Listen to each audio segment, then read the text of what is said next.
Shubha Novorsho. Today I am going to present my second video clip for my Facebook friends.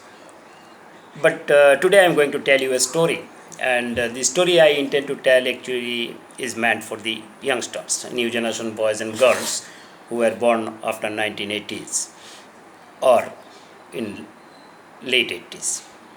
Because the elders, most of the elders are well aware of the story I am going to tell, and many of them can recollect it. So my target audience this time is younger generation. You know, 1989, 30 years ago, 1989, Poila Boishakh came with 14th April, like today.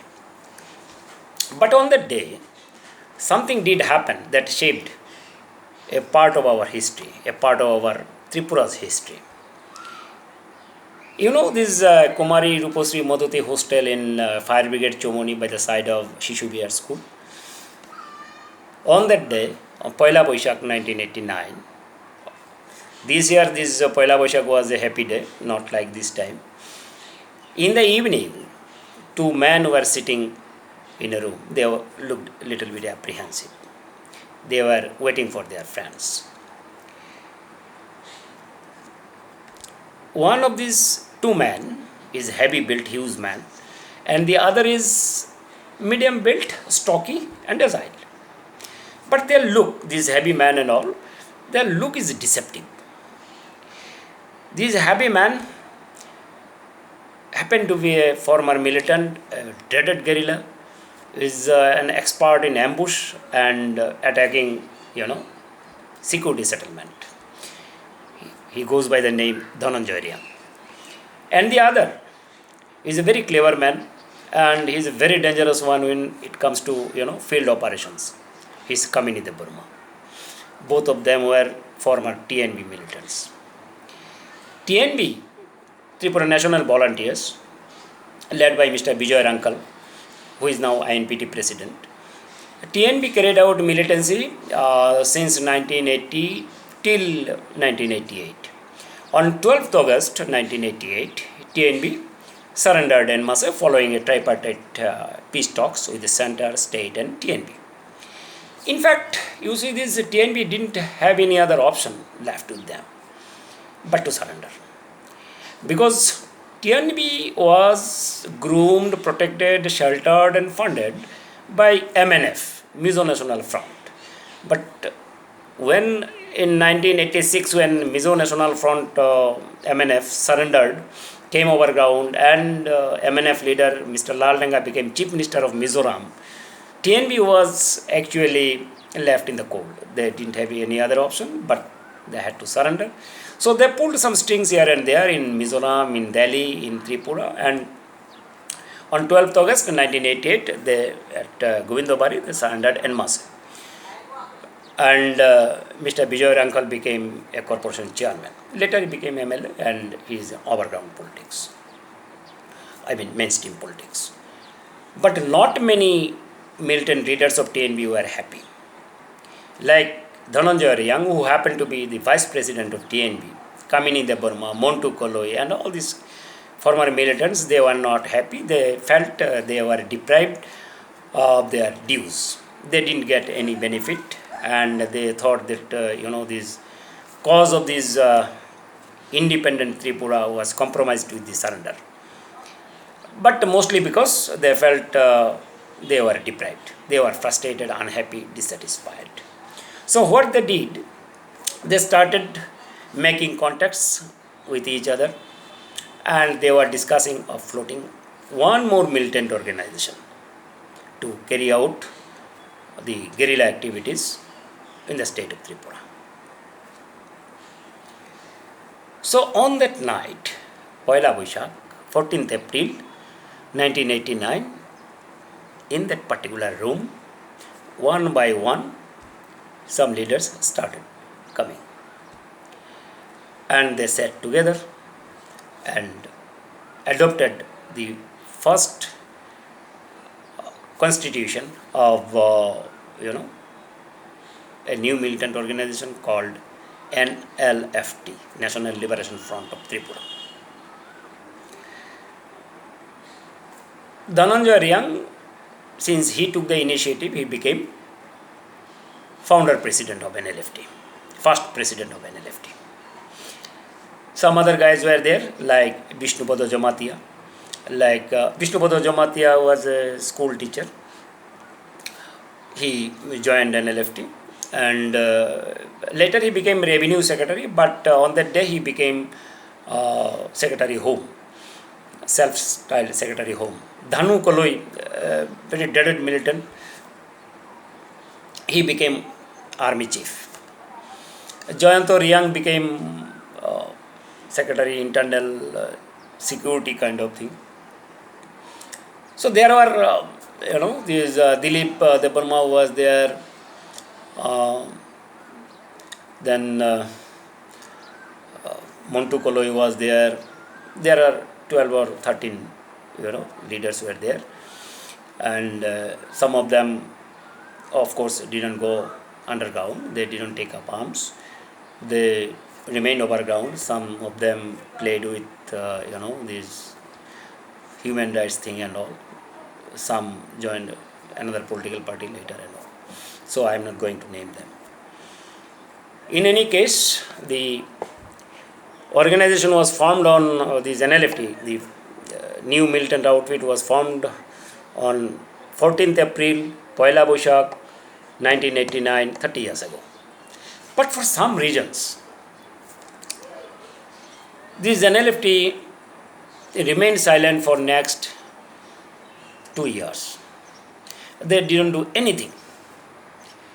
Of course, these SB intelligence agencies and people in the government who deal with this that kind of militancy and all, they were well aware of that NLFT, that one militant organization was formed, but they were also a little bit confused what the hell they were doing. They were silent. They are not doing anything as such. So after 2 years, on a very cold December morning, 11th December morning, the founder president of NLFT, Dhananjay Riyang, launched its first operation, Operation Genesis, at Toinani outpost. They attacked Toinani outpost in the morning. This is in the morning at around 7:30. There is a shift of, change of shifts. Night duty people will hand over charge to the daytime police personnel. They will take charge and all. So at that point of time, when these night shift people will feel a little bit relaxed, they will come out for a cup of tea. We are ready for going back home for a good day's sleep, and these day shift people were ready to take over charge, putting on their uniform. There is a kind of reduction of alertness. This Dhananjay Riyang being this experienced militant, experienced guerrilla, very clever and cunning and very foxy, he led 7 guys, all of them Riyangs except one. That one was Garo Sangma man. They went to the Toinani police station, one after another, not all at a time, wearing pachra and dhuti.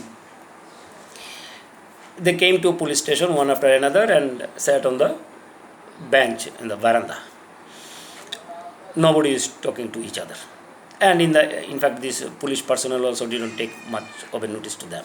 Maybe they came for filing some kind of, villagers come always in the police station to file some kind of complaints and all. But these militants, they were waiting for the right time. And at a point of time when they felt it right, they sprang up all together, shot dead. They were carrying one country-made pistol. They shot dead the sentry, overpowered the police personnel in the outpost, and decamped with 303 rifles and all.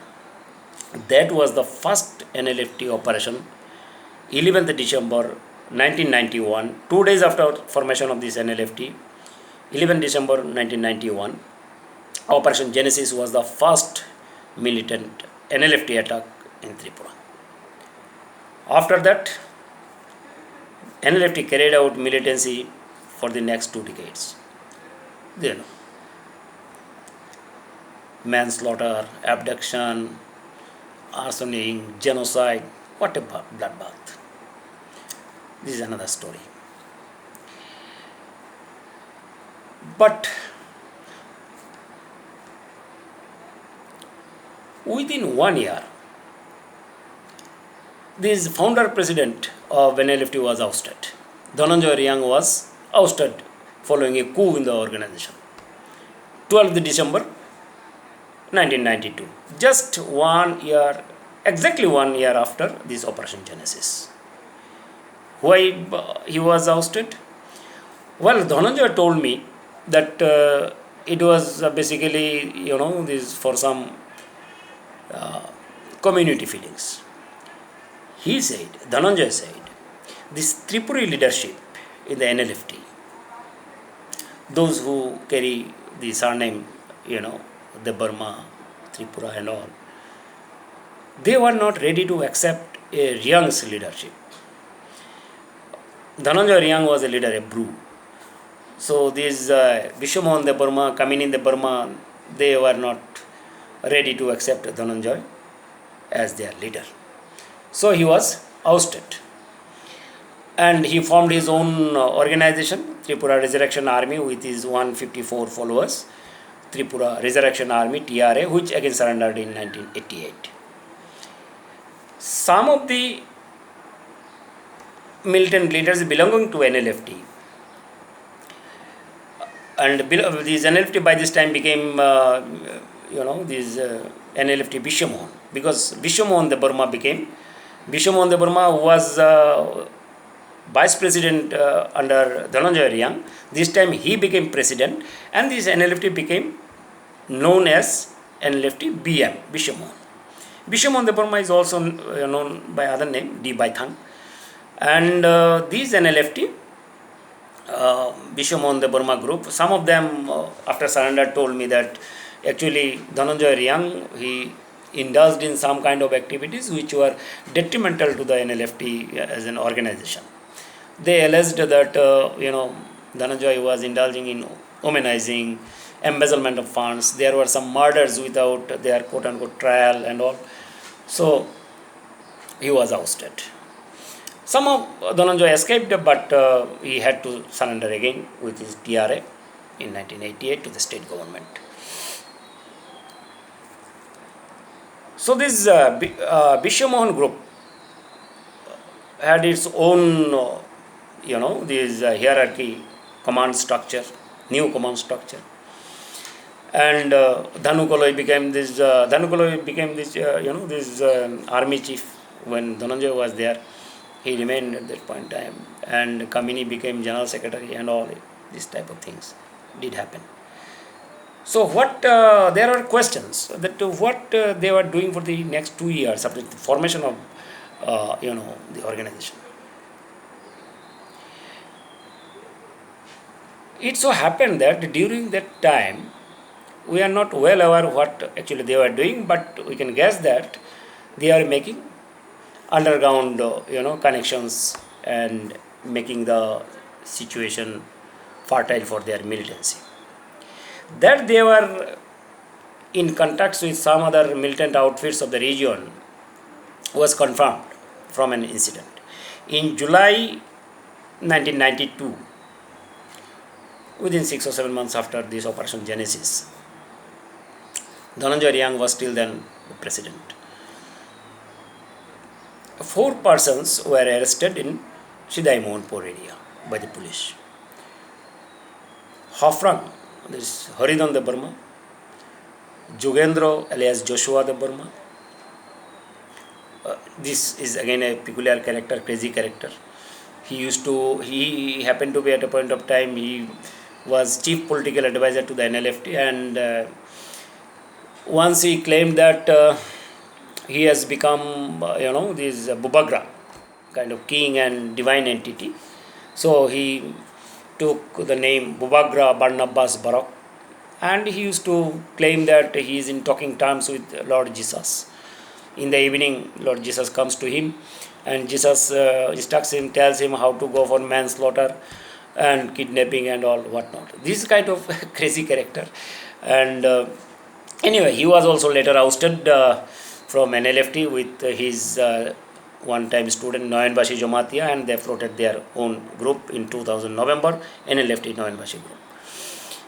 Anyway, on that day in Mohanpur, Horizon Dev Burma, Jogendra Dev Burma, Joshua Dev Burma,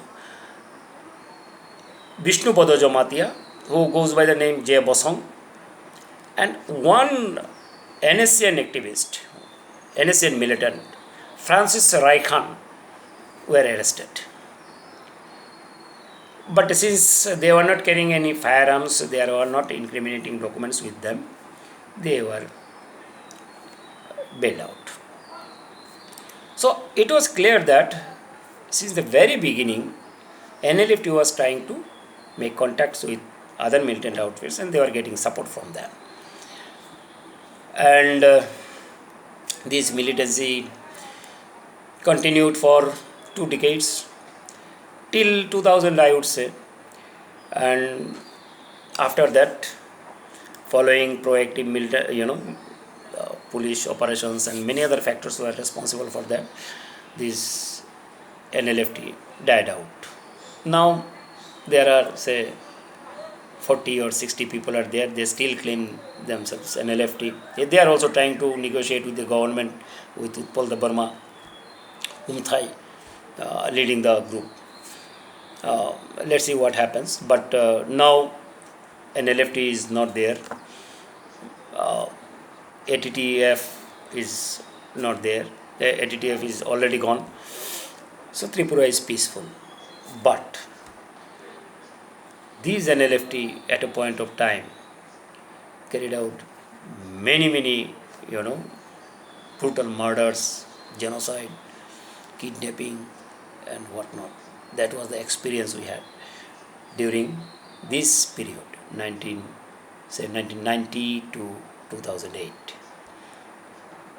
This is for the youngsters who wanted to know about the history of militancy in Tripura. Thank you very much.